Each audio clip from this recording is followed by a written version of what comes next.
Bonjour à tous, c'est Loser Killer qui vous parle pour une nouvelle review vidéo, aujourd'hui consacrée à un ensemble de jeux Lego DC Universe Super Heroes Superman. Il s'agit du set numéro 76002, Superman Metropolis Showdown, voilà la boîte, qui coûte 14,99 €, qui contient 119 pièces. Voilà, donc l'avant de la boîte avec la petite bannière Lego DC Universe Super Heroes, un peu long.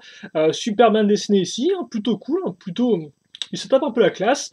Diverses informations plus ou moins utiles, et enfin forcément l'image du set ainsi que le logo du film, parce que si vous le savez ou pas, en 2013, en juin 2013, sorti d'un nouveau film Superman, donc forcément hein, le modèle tiré du film. Voilà, même si bon. Sur le haut de la boîte, une 1-1 de Superman pour voir un peu à quoi ressemble la figurine dans sa taille réelle, voilà. Et enfin l'arrière, donc qui vous montre différents mécanismes, bien sûr, qu'on verra ensemble dans la vidéo. Donc ça de côté. Alors pour un petit modèle, il y a tout de même deux modes d'emploi. Donc un pour la petite structure, donc bon, voilà, en 13 étapes, rien de spécialement intéressant à ce niveau-là. Et un second juste pour la voiture, donc cette fois-ci en 20 étapes, et avec un peu de pub à la fin, donc très rapidement, voilà, c'est on montre des mécanismes. Alors 24 étapes, je me suis trompé comme vous pouvez le voir. Là vous marquez assez chouette hein, le mode d'emploi avec, comme vous pouvez le remarquer, un peu en fond Superman et donc le général Zod. Voilà.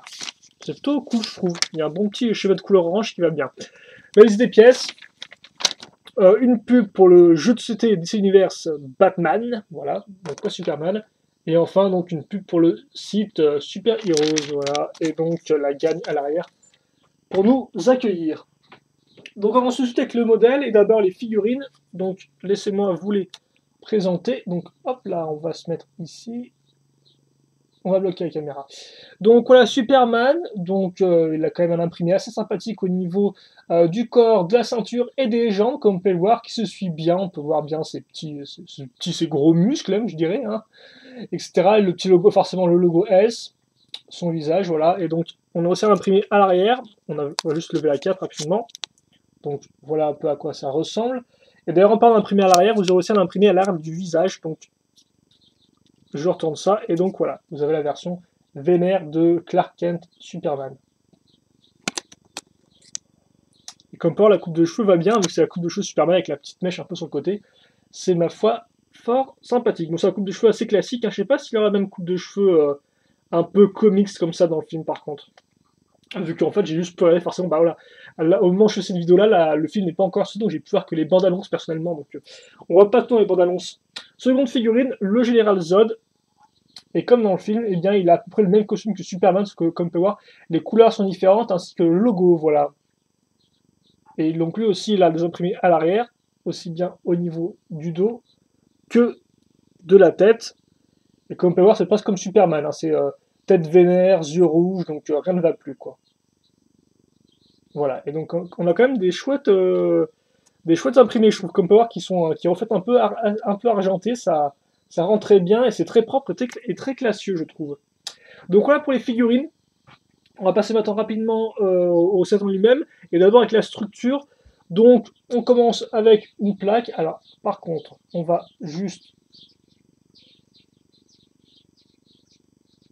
Voilà, ça devrait faire l'affaire. Donc avec cette plaque-là, en premier, on va faire une espèce de petite catapulte. Comment on fait ça avec du Lego? Eh bien c'est assez simple. On doit prendre deux pièces, donc 2 fois une, plus une accroche technique circulaire. Dessus, on case ça, donc une 2 fois 2 avec deux trous techniques circulaires. Et enfin, hop là, ça de l'autre côté. Remarquez que niveau déco, on aura des plaques pentues. Donc, par contre, j'ai peut-être mettre ça à terre, ce sera un peu plus facile. Donc je fais ça. Vous noterez que là, j'ai une espèce de 2 fois 1 qui sert en fait d'arrêt pour ma catapulte. Voilà. Et ensuite, qu'est-ce que je fais en seconde? Eh bien, je vais faire une seconde catapulte, en fait, mais qui aura, enfin, catapulte. Ça ressemble à une catapulte, vous allez voir, c'est un peu différent, hein. L'usage qu'on en fait sera un poil différent. Donc voilà, ce que là, comme on a mis des grandes plaques lisses, qui sont un peu plus grandes, et on va reprendre nos 2 fois 1 plus accroche technique. Donc on met ça là, et ensuite, on case ça. Alors attendez, il faut que je ne me trompe pas. Voilà, ici. Donc voilà, et donc là on a presque fini. Qu'est-ce qu'il nous reste à faire maintenant? On va prendre un pilier. hop là, donc assez simple, hein, à quoi ça ressemble. Avec, bon, on a rajouté une petite antenne avec une pièce à clip, et au-dessus, comme on peut voir, on a, non, une parabole, excusez-moi, une parabole ici, et une antenne là-haut, hein, qui tient donc sur une 2x2 lisse avec un seul tenon, comme ceci. Ça, on l'accroche ici, sur les deux tenons qu'on a laissé de libre sur cette 1x4, voilà. Et donc, eh bien, écoutez, on verra les mécanismes après, mais pour l'instant, voilà, vous avez la structure qui est finie. Mais par contre, faut que je... Voilà, ça devrait faire l'affaire. Donc voilà, pour la petite structure, un espèce de décor un peu cassé. Et bien sûr, le plus important dans le modèle, hein, la plus grosse entre guillemets structure, ce n'est pas une structure, c'est un véhicule, c'est la voiture. Donc la voiture avec une base toute faite comme Power, on rajoute un volant 1x4, et ensuite on va bosser sur l'avant et sur l'arrière logiquement. Donc d'abord l'avant, bon, on va refaire l'avant, on va prendre cette pièce-là avec le tenon au-dessus et à l'avant, dessous on casse donc des petites pièces pour faire l'avant de la voiture, j'arrête pas de me répéter, c'est génial, des petits phares qui vont bien, et ça on case ici, voilà.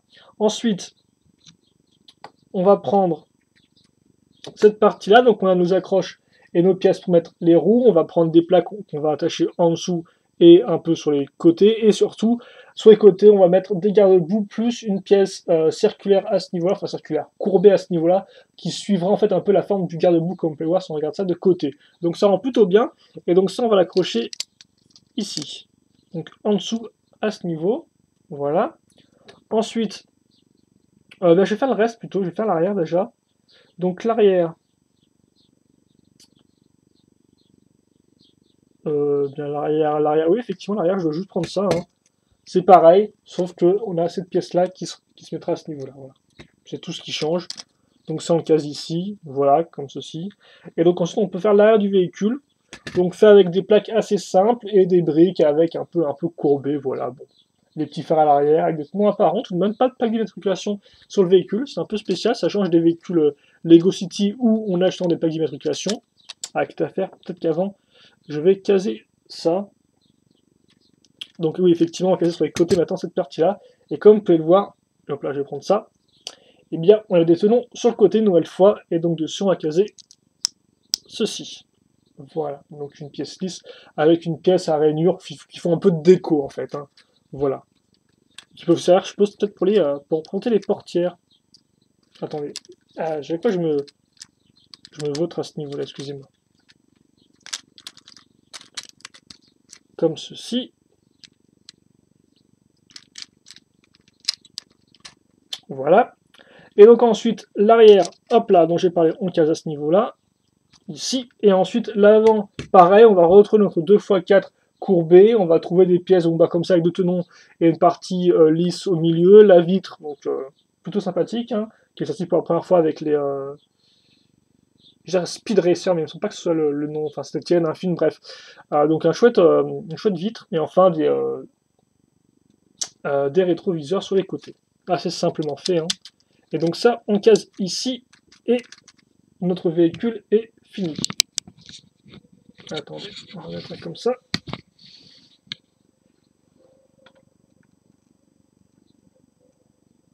Voilà, donc je vais faire rapidement un petit all-around du véhicule. Donc comme on peut voir, assez large, hein, 6 tenons de large, donc ça y va, quoi. Après, par rapport à une figurine, sur le côté, c'est un véhicule qui est tout de même assez... qui est entre le petit et le moyen, mais qui est quand même assez grand, hein, comme on peut le voir. Voilà, et encore plus si je mets ça ici, hein, voilà. Et donc, bah voilà, véhicule qui roule, donc ça c'est fait, et on peut mettre Zod au volant, vu que bah, Superman avec sa cape, il peut pas vraiment entrer dedans. Alors, il faudra plier un peu la cape, ce qui est toujours un peu dommage, voilà. Donc voilà, donc ça c'était la voiture, et donc on va revenir rapidement à la structure en elle-même qui est ici. On va relever ça à ce niveau-là, voilà.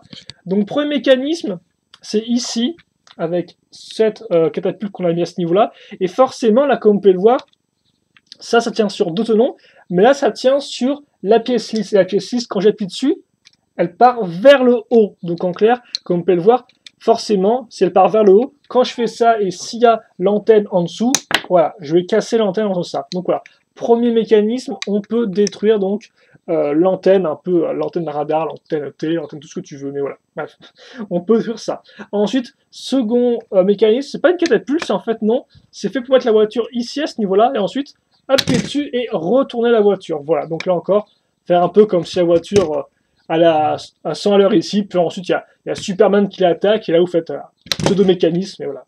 L'attaque touche la voiture et ça la retourne. Donc ouais, deux mécanismes. Après, bon, si vous voulez, vous pouvez aussi modifier ça pour faire une catapulte. Et je suppose peut-être que c'est le lancer Superman, ça va être un peu galère, mais bon là, l'usage principal, c'est surtout faire retourner le véhicule. Et donc, voilà pour ce set-là, je pense. Alors, par contre, c'est toujours énervant ça, parce qu'on doit... Je dois faire en sorte... Ah si, je suis pile poil au bon niveau hauteur, là. Bref, voilà le contenu. Et donc, si vous voulez un bilan, est-ce que c'est un set qui... Alors, attendez, parce que là, on va voir.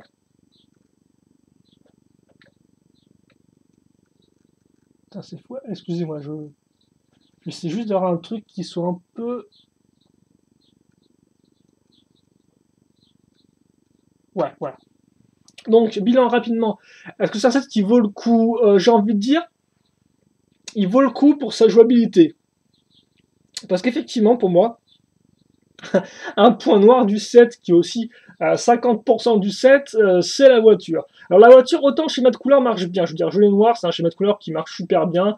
C'est efficace, sobre, ça met un peu de couleur. Là, il n'y a pas de problème à ce niveau-là. La construction en elle-même aussi, pourquoi pas, j'ai envie de dire. Voilà, on met des petites pièces à l'avant, des garde-boue qu'on renforce sur les côtés au-dessus. Sympathique aussi, même si un peu incomplète. Et donc le problème du côté incomplet, c'est qu'effectivement, on se retrouve à quelque chose qui est un peu spécial, quoi. On ne sait pas trop ce qu'a voulu faire le designer, s'il voulait faire une voiture lisse, mais mettre quand même des tenons. Donc en fait, on a cette espèce de contraste entre les parties lisses à l'avant et à l'arrière, et tous les tenons qui sont ici en plein milieu. Et ça, c'est assez laid, je trouve, parce que bon, c'est du Lego, bien sûr, donc on aura des tenons apparents, pourquoi pas. Sauf que là, le mix tenon en plein milieu et partie lisse sur les côtés, sur les extrémités, ne rend vraiment pas bien, selon moi. Idem, voilà, l'arrière, voilà. L'arrière, pourquoi on n'a pas une pièce ici qui cache la déformation, pas d'explication. Pourquoi on n'a pas remis, par exemple, ça là, ça, pourquoi pas l'avoir remis ici? Je ne sais pas. Donc ça fait qu'on a cette espèce de véhicule qui est quand même assez large, assez gros, là encore niveau proportion, c'est tout de même assez massif par rapport à une figurine, donc ça, on aime ou on n'aime pas, certains préféreront les voitures assez simples de 4 longs de large, mais bon, ça, les Gaules ne le fait plus trop, hélas. Donc voilà, au final, on se retrouve avec un gros bloc qui a un bon schéma de couleur, qui a quelques bonnes idées, comme par exemple les garde-boue renforcés ou encore les côtés ici avec les petites pièces, c'est assez intéressant ça.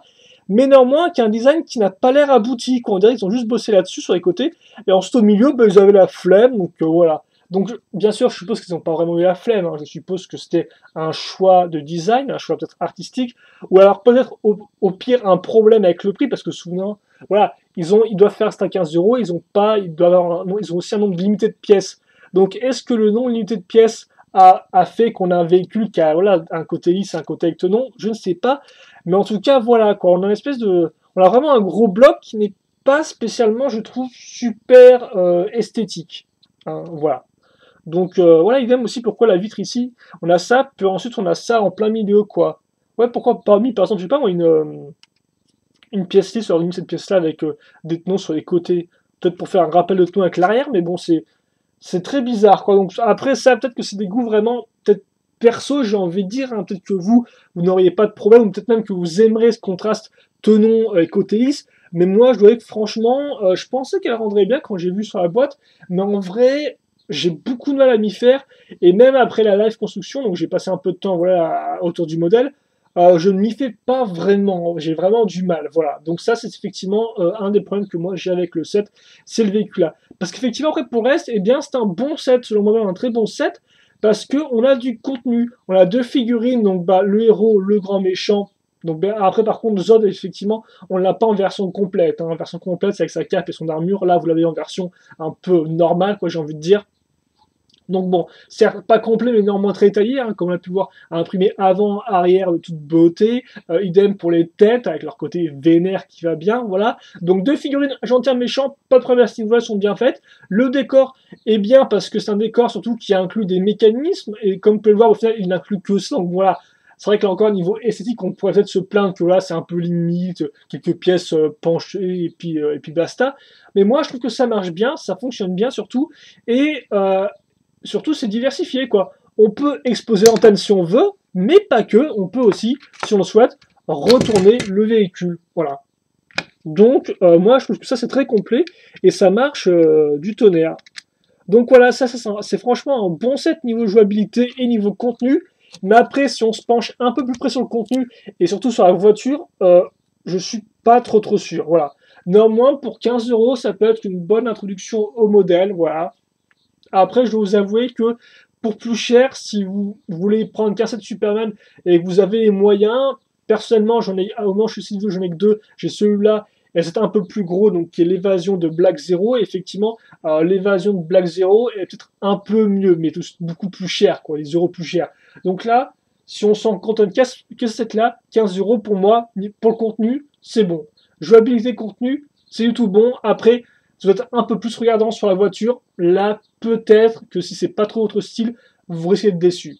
Mais néanmoins, pour ce prix-là, moi, je trouve que c'est une bonne affaire. Voilà. Malgré quand même par exemple, mes craintes, mon, euh, mon ressenti vis-à-vis du véhicule. Voilà. Donc bah, c'est ça que je peux vous conseiller pour la jouabilité et le contenu, vous l'aurez compris. Voilà. Et donc on va se quitter là-dessus. Si vous néanmoins vous avez des questions, des commentaires auxquels je n'aurais pas répondu, n'hésitez pas à me les poser. J'y répondrai avec grand plaisir comme d'habitude. Et puis ceci étant dit, passez une bonne journée. Portez-vous bien, c'est ce qui compte, hein, voilà. Et puis nous, bien sûr, on se retrouve pour une nouvelle vidéo prochainement. Allez, à plus.